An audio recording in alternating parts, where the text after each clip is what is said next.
Di sebuah rumah megah yang dipenuhi wangi bunga sedap malam, Aira berdiri mematung di depan pintu ruang keluarga. Suaminya, Gasta, duduk di sofa dengan ekspresi gelisah. Sementara itu, wanita yang membuat dadanya sesak, mertua perempuannya Bu Ratna menatapnya seperti menatap orang asing. Padahal, Aira sudah 6 bulan menikah dengan Gasta. 6 bulan menjadi istri sah, 6 bulan berusaha menjadi keluarga. Namun sampai hari ini, Bu Ratna terus berkata pada semua orang bahwa putranya belum menikah. "Gasta, Ibu cuma mau yang terbaik.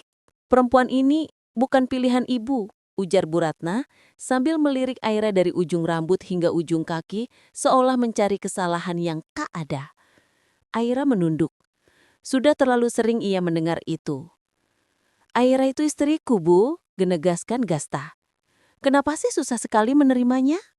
Bu Ratna mendengus. "Karena dia bukan dari keluarga terpandang, karena pernikahan kalian tanpa restu, karena ibu tidak merasa menikahkan kamu." Kata-kata itu menghantam dada Aira lebih keras dari sebelumnya. Malam itu Aira duduk di kamar sambil menggenggam cincin kawinnya. Air matanya jatuh tanpa suara. Ia bukan tidak kuat, tetapi rasanya memilukan ketika perempuan yang seharusnya menjadi ibu kedua justru menganggapnya seperti tak pernah ada. Gasta masuk dan memeluknya dari belakang. "Aku minta maaf, aku belum bisa buat ibu menerimamu." Aira menggeleng sambil tersenyum lemah. "Aku cuma ingin diakui, Gas. Cuma itu." Hari-hari berikutnya tak jauh berbeda. Setiap kali keluarga besar datang, Bu Ratna selalu memperkenalkan Gasta sebagai pria lajang yang belum menemukan jodoh.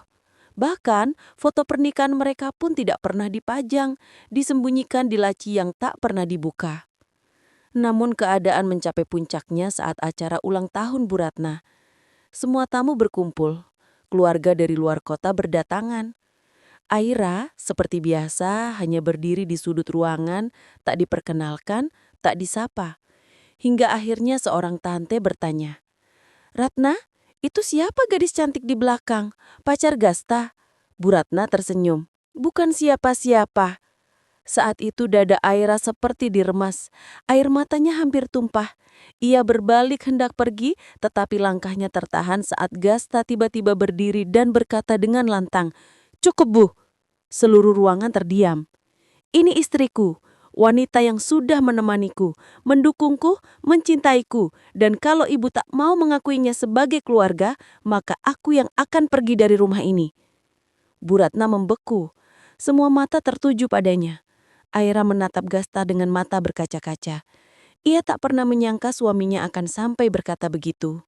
Setelah keheningan panjang, suara Bu Ratna bergetar. "Kamu serius, Gasta?" "Lebih dari itu, aku tidak akan membiarkan istriku merasa sendirian lagi." Perlahan mata Bu Ratna ikut berkaca-kaca. Ia tak menyangka putra kesayangannya akan memilih seorang wanita yang selama ini ia abaikan. Mertua itu melangkah mendekat, menatap Aira lama-lama. "Maafkan ibu," bisiknya lirih.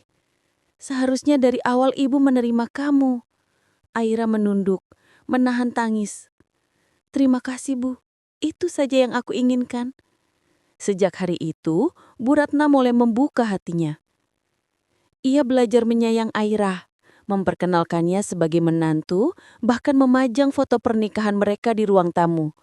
Aira tahu luka itu tidak hilang begitu saja, tapi ia juga tahu pengakuan dari seorang ibu adalah hadiah terbesar dalam pernikahannya. Dan pada akhirnya, Aira belajar satu hal.